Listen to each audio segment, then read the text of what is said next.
Now, bringing you the very best in New Hampshire-based local music on IPMNation.com and 100.1 The Planet, this is Local Outbreak.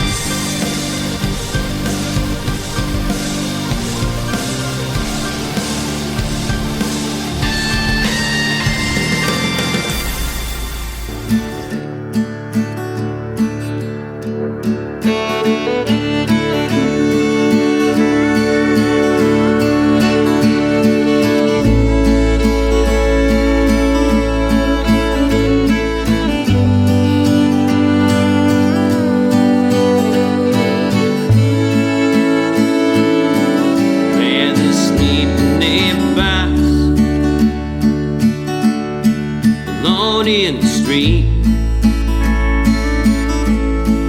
to have a mom, you're not next to me. I'd rather go hungry and wither away than to eat like a king by myself every day.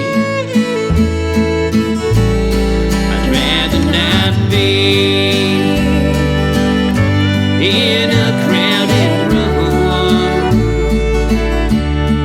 if I can't be there with you.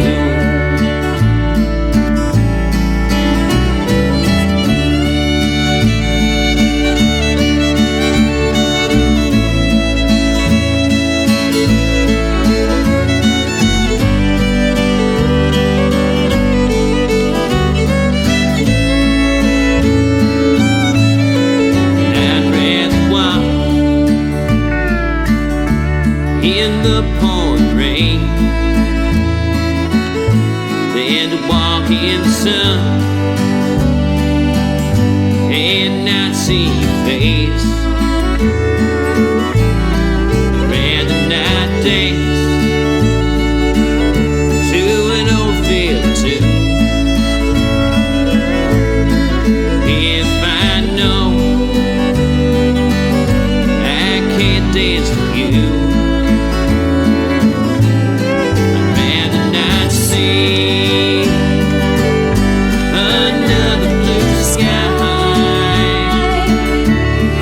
if I knew you'd never be by my side. I'd rather sleep in a box alone in the street than to have a mom, you're not next to me.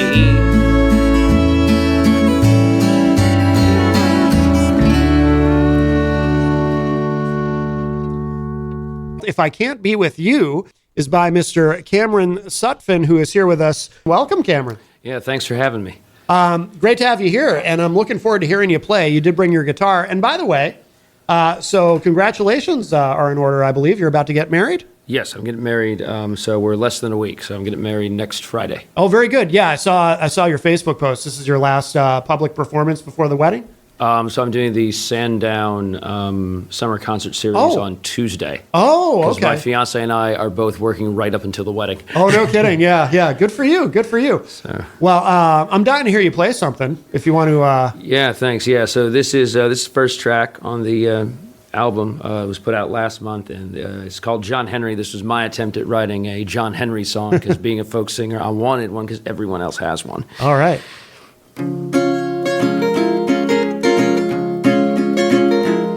John Henry was a steel driving man. John Henry was a steel driving man. He never worked for coal 'cause they tortured the land. John Henry was a steel driving man. The mountains are being torn down. The mountains are being torn down. Faster than John Henry ever swung his hammer around. The mountains are being torn down. There's dirty water in the streams. There's dirty water in the streams. That ain't good for man, but they only care about machines. There's dirty water in the streams.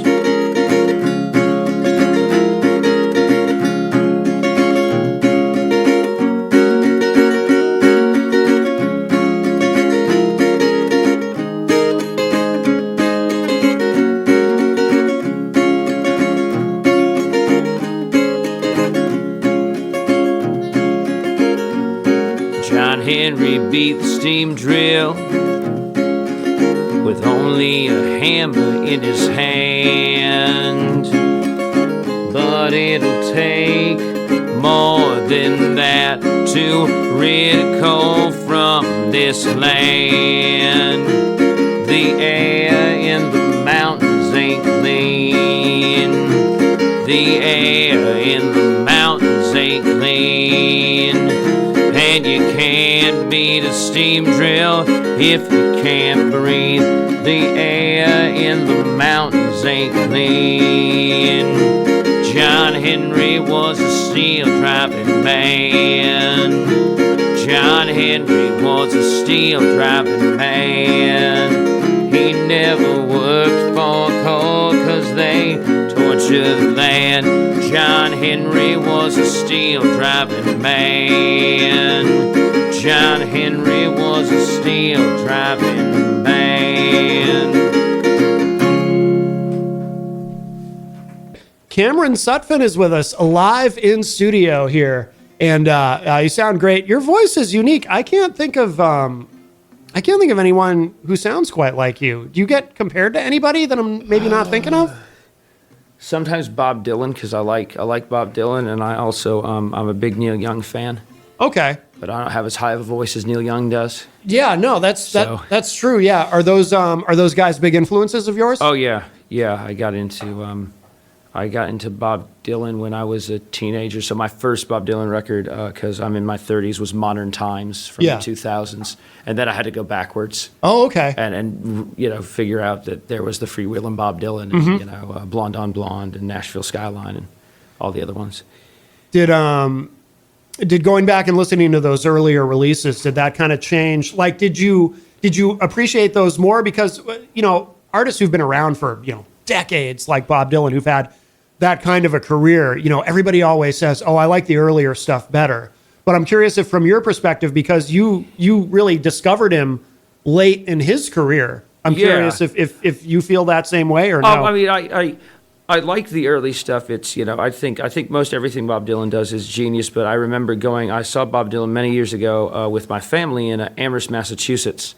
And I was sitting so I went with my mom and my dad and my brother. And I was sitting next to my mom, and he started playing stuff from Modern Times on up to Tempest, which was the latest record at that point. And my mom looks at me and goes, how do you know these songs? And I said, because he's not doing anything from the 70s. I think at the end he did Tangled Up in Blue, and my mom was like, oh, okay, I know that one. I know.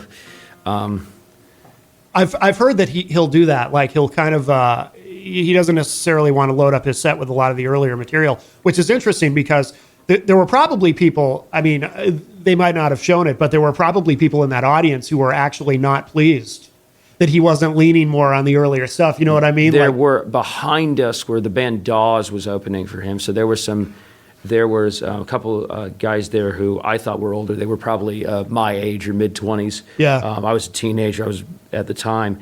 And they were there for Dawes and for the Modern Times up. So there was about half and half of the crowd was younger than half was wanted the 70s, 80s material. Right. Oh, that's interesting.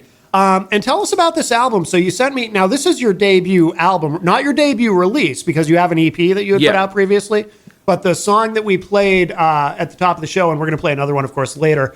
But these are from your 13-track full-length album. Yep. Yes. Yep. It's a 10-track, and it's 10. Okay. Yep. I made it in a Rocking Horse studio in Pittsfield, New Hampshire. I'm bad at math. Rocking Horse. That's a name that comes up a lot on the show. Yep. They're really great. And then so I went there and recorded with my guitar, and then I outsourced because I know some musicians in Nashville. I used to live in Nashville, Tennessee, and so I had the bass player, the upright bass player, was from upstate New York, and he comes down to Rocking Horse once a month and does a whole bunch of sessions. Oh, no kidding. And then the steel player was from Nashville.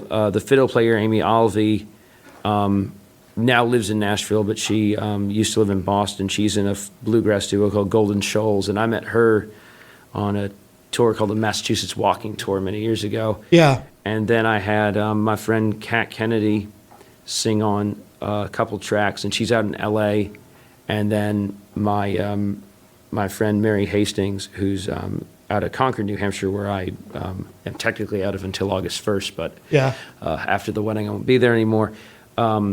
She sang backing vocals in Rocking Horse.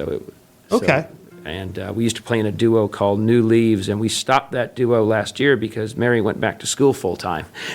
Is that who I'm hearing? Because there's a couple of songs where I hear this female backing vocal that it's just beautiful.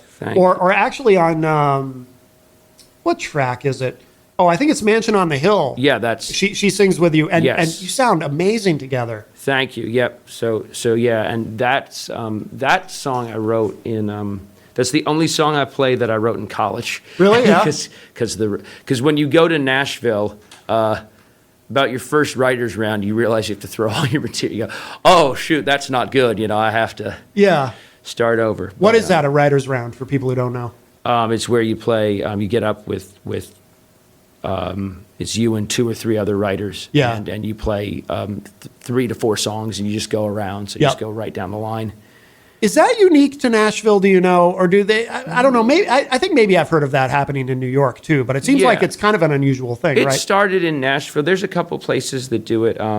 There was a place prior to 2020 called the Open Door Cafe, and I played there. That was near like Hillsborough, New Hampshire. They would move locations. So they played basement of an old church. They played on a farm, and they would have one feature that would get 45 minutes, and then they would have a couple rounds of people. Okay. So yeah, people have taken that, but that was a Nashville model that moved its way up to New York. And okay, is that intimidating the first time you do that? Because I mean, you're in Nashville, you're among some heavy hitters. Is that nerve-wracking or? It was. I think the second time. Oh no! The first time I did it, it was called the Commodore Hotel, and the feature. I didn't know who the feature was, and I was going after the feature. I was in the last round of the night because I was new. Yeah. And the feature gets up and he says, "This song is a song that I wrote, and it's currently in the top 30 on the country charts," and plays it. And they goes, "This song was a top 20 2 years ago." And I went, "Can I not, why couldn't you put me on earlier? I don't want to follow that. Like, this guy's got hits. He has hits." Yeah. And then, so he played 3 or 4 hits, and then he's like, "This is a new song." And I went, "Thank goodness." That's intimidating. I can imagine. Well, I'm dying to hear you play another one. If you're just joining us, we have Cameron Sutphin here with us live in studio. By the way, is this the earliest in the day you've ever played live anywhere? I did when I moved back to New England in 2019. I think I did a radio interview near Pittsfield, Massachusetts. I believe that one was 7:30 or 8 in the morning. Oh, okay, yeah. So I think that was the earliest I've ever played. Yeah. Or it's not so much the playing, right? It's the singing that's the challenge at early in the morning. You sound great, though. Thank you. I've had my coffee. Yeah. I mean, I can wake up and play guitar, Yeah. any time in the morning. So we'll do this one's called Without Her. All right.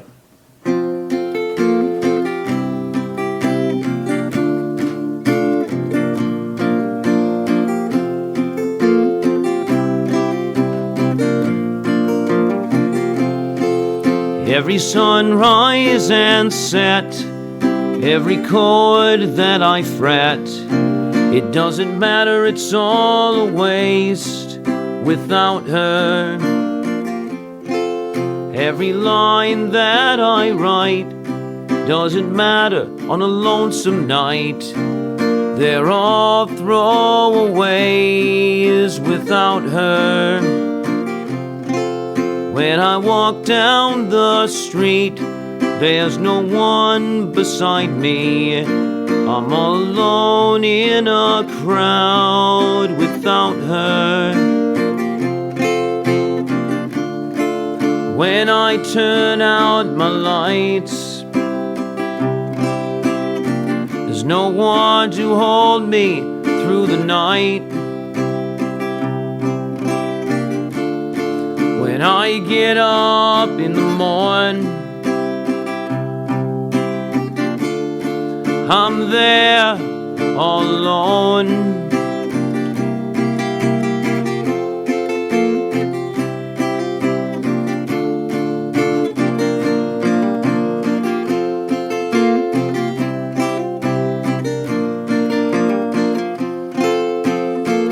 And when I dream, there's only darkness, it seems.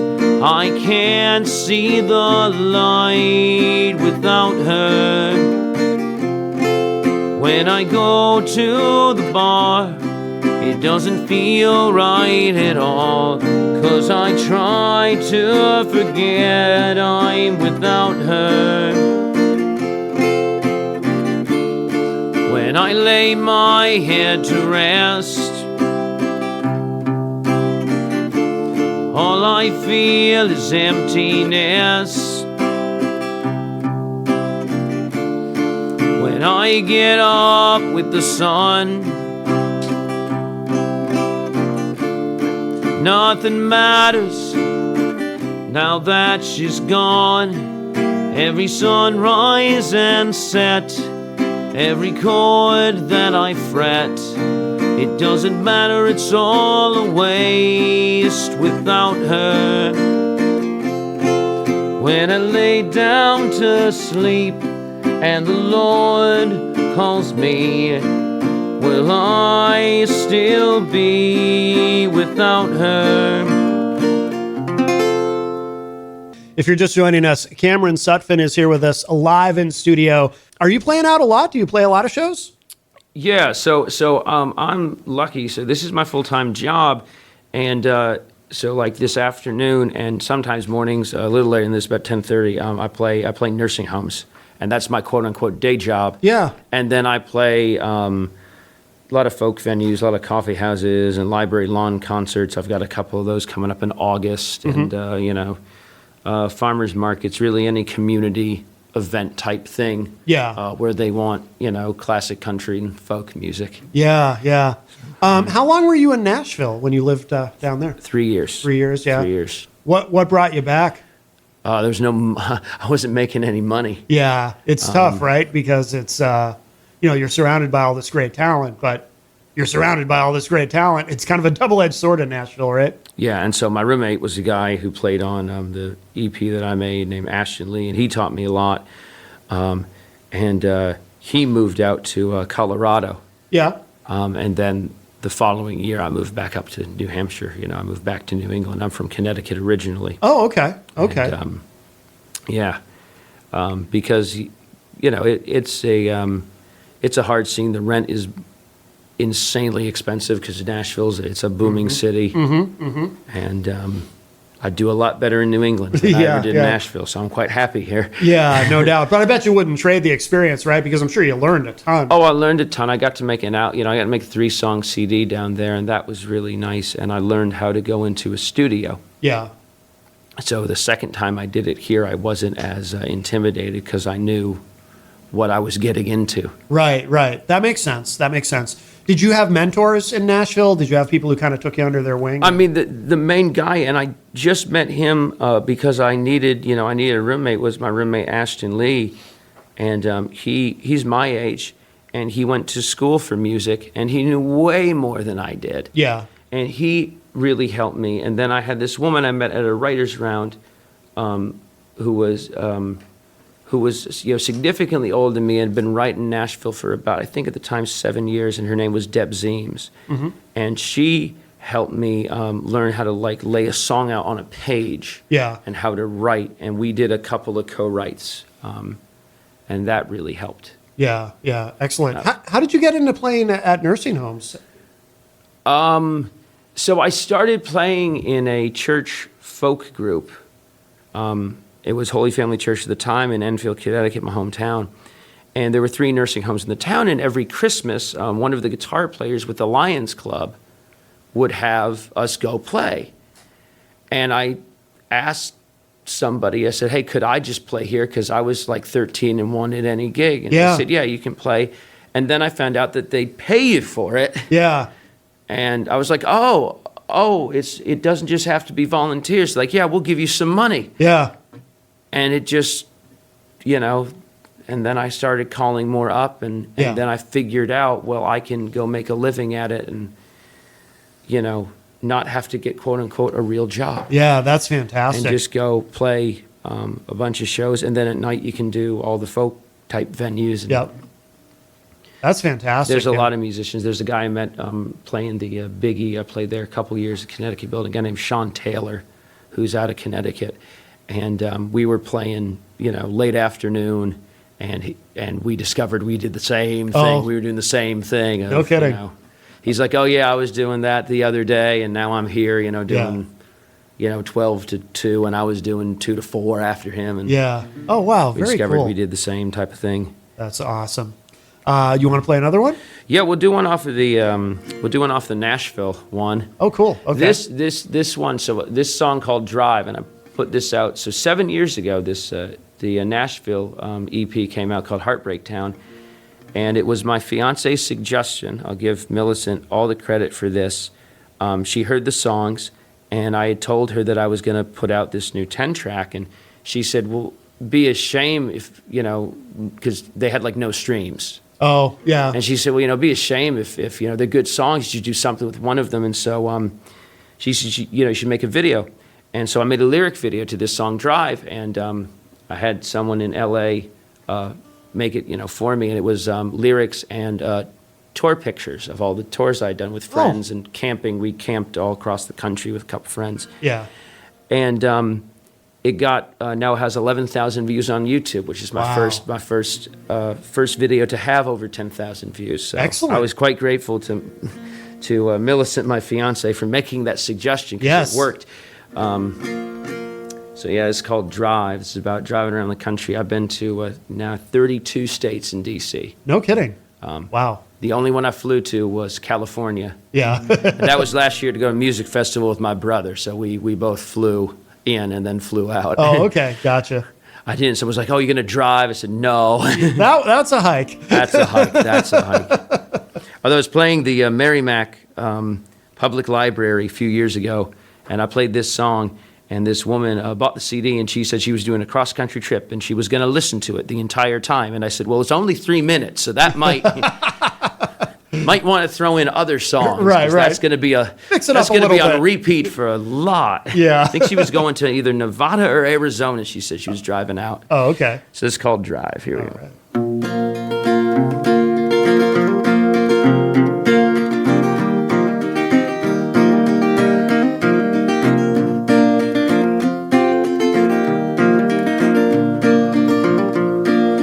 Drive and drive, don't you ever sleep, counting down the exit signs, like promises you can't keep, like promises you can't keep.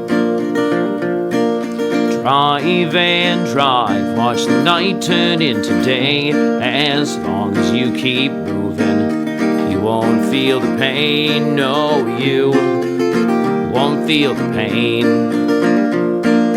Further along, there's a new place to go. You burn through your life, watch it go up in smoke. But there's always a new road, so you just drive and drive and drive. Driving round that New York City town like a desperado, you'll never settle down. You'll never settle down. You sing your songs, pick your guitar, burn both ends of the candle, like you don't care if you fall, like you don't care if you fall. Further along, there's a new place to go. You burn through your life, watch it go up in smoke. But there's always a new road, so you just strive and strive and strive.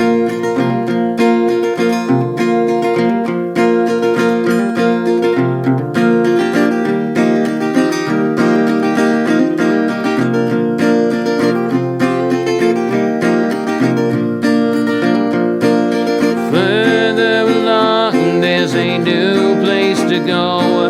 You burn through your life, watch it go up in smoke.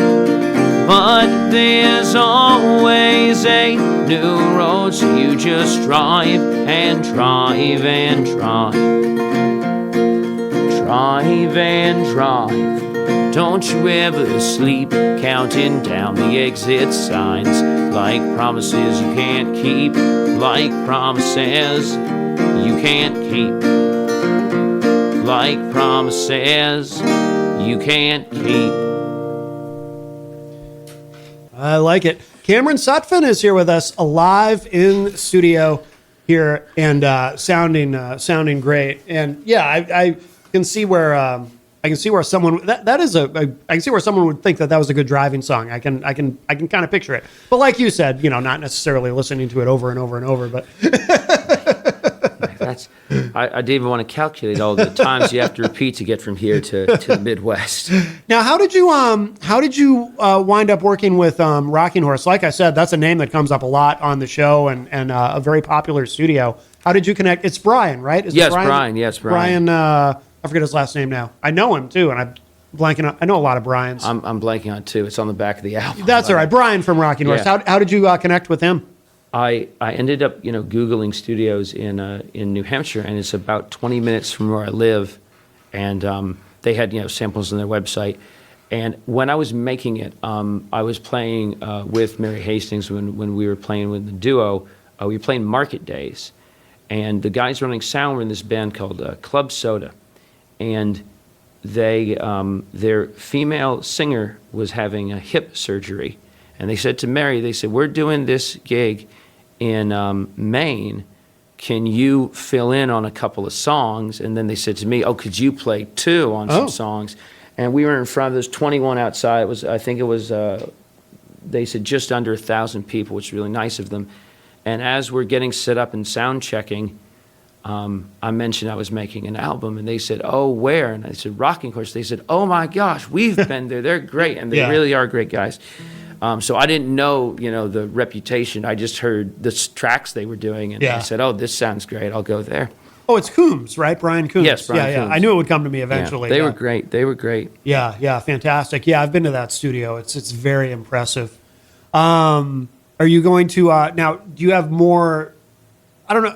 How long has this album been out? Is this relatively June new? 4th. June 4th. Oh, so this is brand new. It's brand new. Yep, June 4th came out. So you're probably not even thinking about the next one yet, or maybe you are. I don't know. I've got a handful of songs. Do you? Yeah. Yeah, that I could put out. You strike me as someone who probably writes a lot. Do you write a lot of songs? Yeah. I just wrote last month. I wrote 2, and so I don't have those memorized yet because I'm promoting a new album. Yeah. I said, well, I've got these 2. I've got I'm like, well, I got those 2. I got 3 over here. I said, okay, that's half a record. Yeah. When you're working with Brian, because a lot of people have described this experience to me, does he become? I mean, obviously he's engineering, he's recording you, but does he also become sort of a de facto producer? Because I know he's got a lot of ideas. He does, yeah, he does, and that was really apparent when. So I did my guitar and vocals, and then I went in, I redid some vocals, a couple of tracks, and then when Mary Hastings was in the studio, she sings on 4 of the tracks, and he was very much saying try this here and try that there, and then he cut it together, and okay, that sounds good over here, and we'll move it around, and Yeah. Yeah. then we've got, a good track. Doesn't surprise me. He's known for being kind of a wizard. He can, he's got a lot of ideas and can really, Oh, yeah, he's... very, very creative guy himself. Yeah, absolutely. You want to play another one? Yeah, we'll do. This is one of, so I had a friend of mine suggest, so when I told him I was making a record, and I told him I was having backing vocals and fiddle, and he said, you should probably have 1 or 2 tracks, because I play solo so much that are sparse, and so this one's Foolish Game, so this is one of the 2 where I have to tell you, this is one of my favorites. Thank 'Cause you. I was listening to the whole thing last night. This is one thanks. Of my, I appreciate that. This is one of my favorites. This one really, really kind of hit me in a certain way. Yeah. Thanks. I wrote it about sort of running away from relationships. Yeah. That's when I was much younger. Yes. Yes. When I was much younger. And, 20-year-old me was not smart. A 20-year-old anybody isn't smart. Don't feel bad. All right, Cameron Sutphin, live.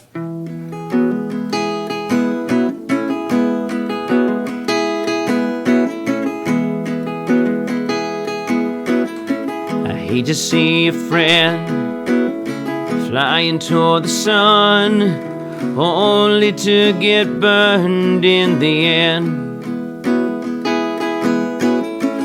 You're a sturdy soul, just like a chain, but there ain't no shame in lying in the bed you made. Can you fight the urge to run? Would you make it further if you stayed?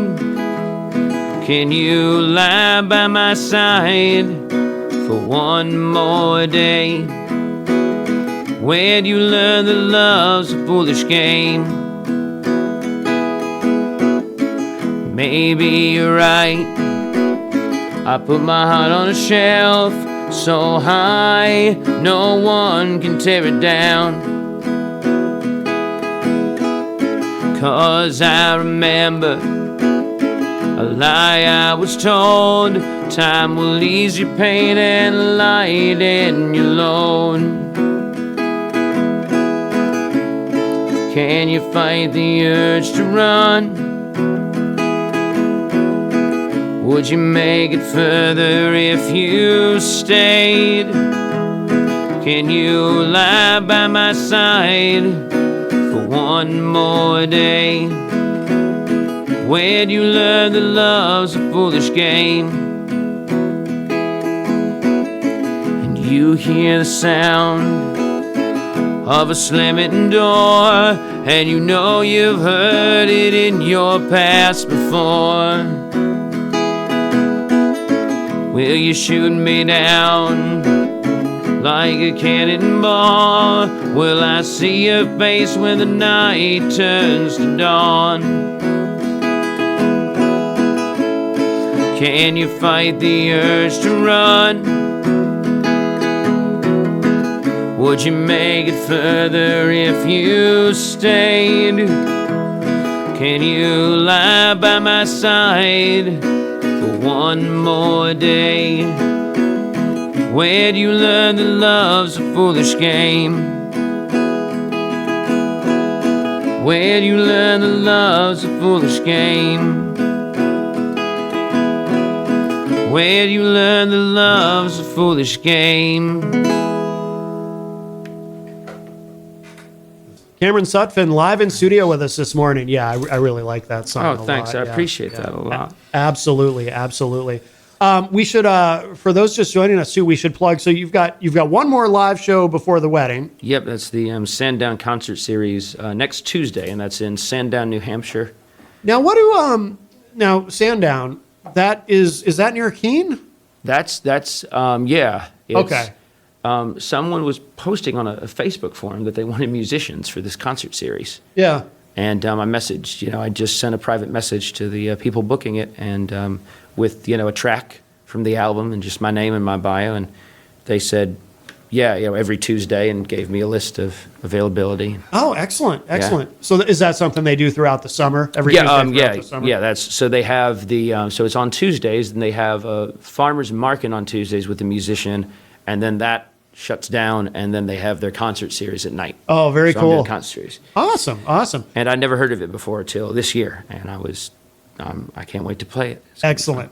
By the way, I can confirm a new fan for you, Hope the Rapper, and he messaged me and was complimenting you. fun. Oh, thank you. I Sa- appreciate that. Says you Thank sound really good. So Appreciate these studio tracks, have these been played on the radio before? Some of them have, yeah. So I was on the show just before the album came out called the Folk Revival. That's out of Worcester. Okay. So yep, that's Nick Noble's show. So yep, he played a couple of them. I'll have to look that up. That's not a show that I'm familiar with, but that's on in Worcester. Yeah, that's out of Worcester. Yep. Okay, interesting. All right, very cool, very cool. By the way, so when you play out, do you ever, is it always just you solo, or do you ever have other musicians join you? It's pretty much now it's always me solo. So I played in a duo with my friend Mary Hastings. Also played in a duo with my friend Mary DeProto. That's many more years ago. I do have the bass player actually at St. John Jugon Church in the folk group. He told me to message him the tracks, and he said, if you're ever playing locally, I'll play. So we might do something, after I'm married. Yeah. And I'll have him backing me. But he doesn't want to travel too far. He's like just local Connecticut, Yeah. But it's mainly me. One of my favorite singer-songwriters, Guy Clark, who said, you can make a living if you can play solo because there's very little overhead. Exactly. So it's mainly been just me. But that might change. I might have a backing musician or two Sure. come along with me. But there are advantages, of course, practically and logistically to being a solo act. I myself, I'm a musician, but I've only ever played in bands. So I know that, with bands, it's always, there's the challenges of working around, even just for rehearsals, working around everyone's schedules. And then when you're trying to book shows, okay, you got to find out, is everybody available to do it and this and that. So when it's just you and a guitar, you can, I know that part's pretty easy. in Nashville, because there's so many bands, and so I'll give the example. My roommate Ashton Lee. So when he would book a show with his band, he had a guitar player, bass drummer. And he would sing and play guitar as well. And if the drummer couldn't make it, because I've got another gig, Yeah. he'd start calling around, and then he'd send the new drummer for that night the set list. No kidding. And go here's the covers, here's the originals, listen to the track, be ready to go. And you're Wow. expected to just go. No kidding. Same thing for bass player, guitar. Yeah. Here's the charts, here's the covers, here's the originals, listen to them, and this is the set list for the 2 or 3 hour show. I'll be damned. No kidding. Wow. I suppose if there's a city where, you can pull that kind of system off, it's Nashville, right? I mean, maybe they do it that other places too, but wow. They were playing tourist spot, Lower Broadway, and they had got done, and then this guy from a different honky-tonk runs over. He says, can you guys come play another 3 hours? Because our band they can't make it, something happened. Yeah. And I said, well, we can, but our bass player can't. He's got to go play over there. So they ran around, found a bass player, and went, here's the set. Wow. And they removed the originals because the bass player had never heard. So they just said, here's the set, and we'll do the substitute these covers. Can you do it? And he said, think so. That's wild. That's incredible to me. And they did another 3 hours, and he said, yeah. He said, it went okay. Bass player knew 90% of, it's the same country covers. So he Yeah. said he knew 90% of the set, and there might have been one song where he's like, I don't know that one. They just tell him what key it's in. Yeah. Okay, it's this key feels like that, and the drummer counts it off, and away they go. That's amazing. But so you've really got to have your chops, though, in that kind of a situation, right? Because if you're in a scenario, or if a scenario might arise, I should say, where you're going to be called upon to, you got to either know these songs or you got to learn them really fast. Like you've really got to be on your game. Oh yeah, I primarily went down there to songwrite, so I was not playing in a ton of bands and doing Yeah. Lower Broadway much at all. But I went down there to do the writers' rounds and try to songwrite. But yes, the session players there are incredible as to what they can do on the fly. Yeah. Yeah, that's if remarkable. if you want a guitar solo, you say, well, there's a guitar solo right there. They'll play you 3 guitar solos and go, okay, pick one. Yeah. And it'll be in one take. 1, 2, 3. Okay, pick one. Yep. Oh, that's amazing. And it's on to the next thing. Yeah. That's incredible. They're all so fast. That's amazing. Do you want to play one more live one? Yeah, we'll do. Yeah, let's see which one we can do here. We'll do. And if you're just joining us, Cameron Sutphin is here with us live in studio, sounding amazing. Get the guitar tuned first. Yeah. What's the name of the album, by the way? It's called Part of Me. Part of Me. Any story behind the title? So that's the title track, and I just I named it that because I felt the album was pretty personal. Yeah. We'll do. So I said I play nursing homes. That's my day job. Yeah. So this song, this is the only pandemic song on the record. I promise. Okay. I didn't overload it. I know we're 4 years out, but this song came from I was visiting a particular assisted living in Kennebunk, Maine in 2020. They let me inside, which was incredible. And this woman after the show, and by came up to me, I meant 18 feet away because the staff wouldn't let anyone go near anybody. Yeah. And she said, I understand that there's this virus out there, but I'm in my 80s. And I just want to see my family, and I don't care because, honestly, how long do I have to live? And there's no end to this. And I went home that night thinking about it, and I wrote this song from her perspective and everyone there because there was absolutely no end in sight. And in 2021, when everything starts to open up, those nursing homes were dead last to open up. Yep. Oh, yeah. And people didn't. They're like, it's back to normal. I'm like, but there's this one population that they won't let do much still. Yeah. And even in, it was just last year, some of them said no more masking in nursing homes. Yeah. Oh, yeah. They were pretty. Yeah, they waited. They waited for a long time. Yeah. And navigating that, and I knew a lot of people that were working in those places that ended up, moving on to other jobs because, and that was, never mind the residents living, that was just the employees that just said, I've had enough with healthcare, I'm going to go. I've got a new career. Yeah. So this is this is the last time you'll be seeing me. I knew a lot of activities directors that just. Was that stressful for you, by the way? I didn't, because until you brought this up, it didn't even occur to me. Like during the, at the height of the pandemic, playing these nursing homes, because in a lot of these nursing homes, like, once COVID got in there, it just, obviously it spread like wildfire because that's the most vulnerable among us, 80-year-old people. So the first show was, I'll remember this day for it was April 29th was the first show back, and we did something outside in Vermont. So those started happening, and then I did a ton of shows over Zoom, and I pre-recorded stuff, and then okay. And then Mary, my friend, and I we made because we couldn't do Christmas shows, so we made Christmas DVDs. Yeah. And I paid my rent in Christmas DVD sales, and we recorded, burned them, and I would go down to the post office every day of 5 or 10 of them stacked, going to Massachusetts, New Hampshire, Nashville. I had one in Wyoming that didn't have the technology but wanted one, to do a virtual show. And so I paid my rent that December in DVD sales. Interesting, yeah. So I made it work. Yes. It was scary for a bit, but then it, the Zoom shows came out and it was okay. Yeah. And then, it was, okay, I can pay all my bills, and if this is the way they want it forever, I can pay my bills. Yeah. Yeah. Once the public shows, open up more, I'll do those. Yeah. So this is called From a Distance.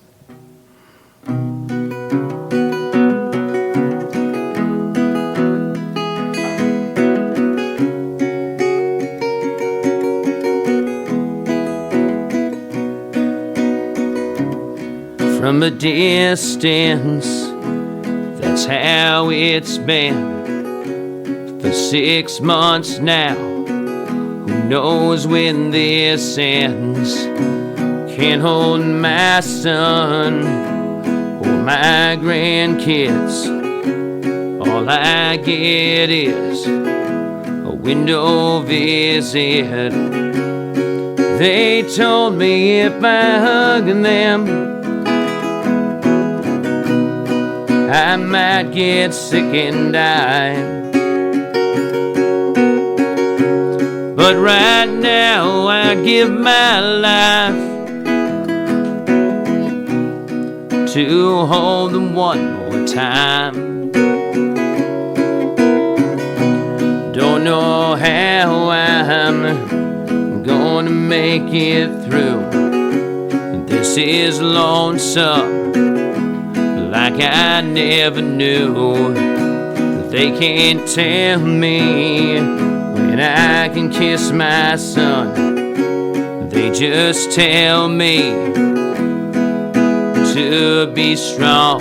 But it gets lonelier every day. I don't see anyone's face. I don't mind risking my life to hold my family one more time.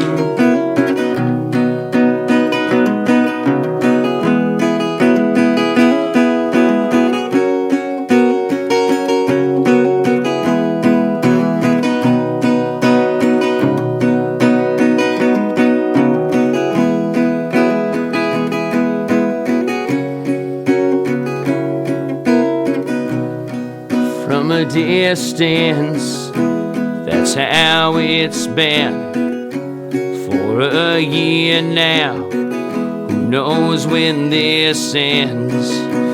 Can't hold my son or my grandkids. How am I supposed to live like this?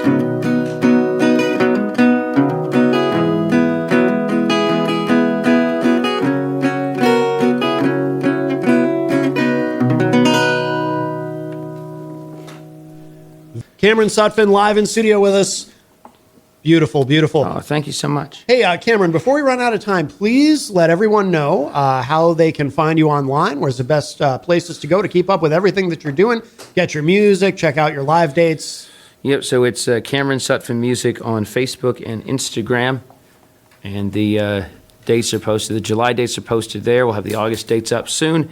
And then Cameron Sutphin on Spotify And or iTunes. And for the spelling impaired, of course, S-U-T-F.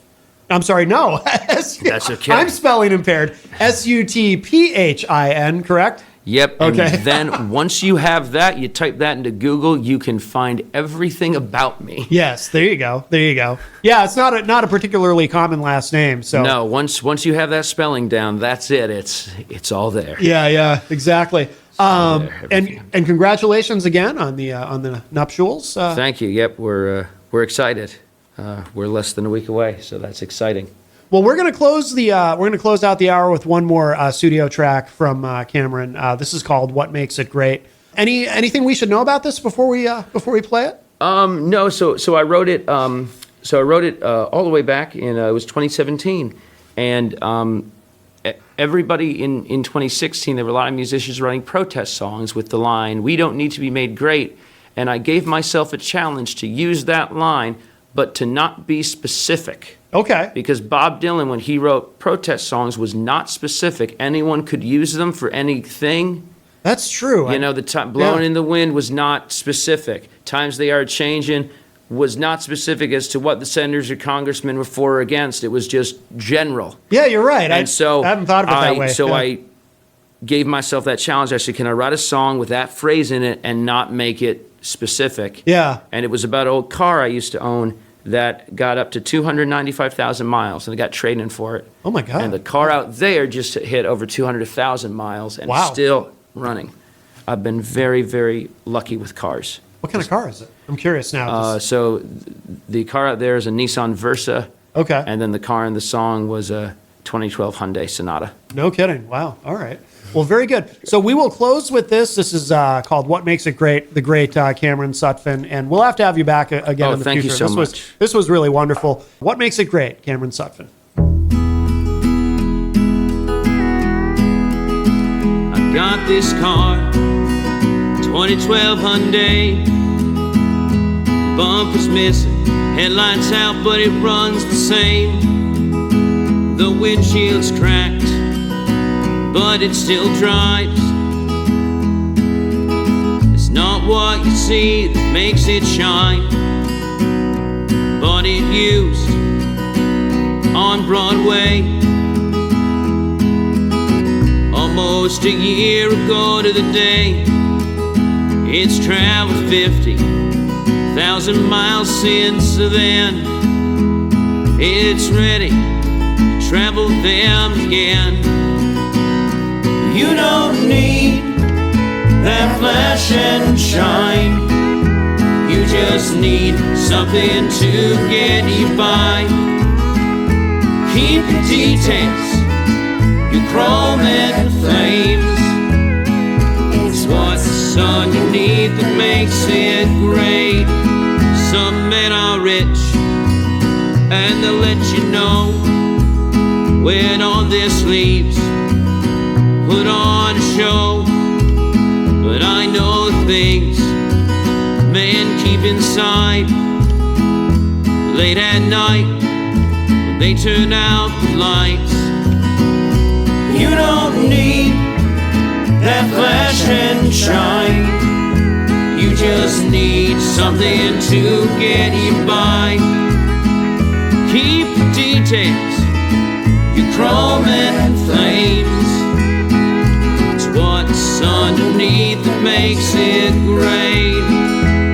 It ain't fast, it's rusted through. It doesn't shine, it doesn't look new.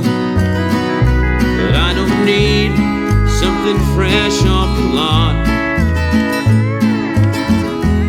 I'll stick with what I got. You don't need that flash and shine. You just need something to get you by. Keep the detail, your chrome and flames. It's what's underneath that makes it great. It's what you do, not what you say.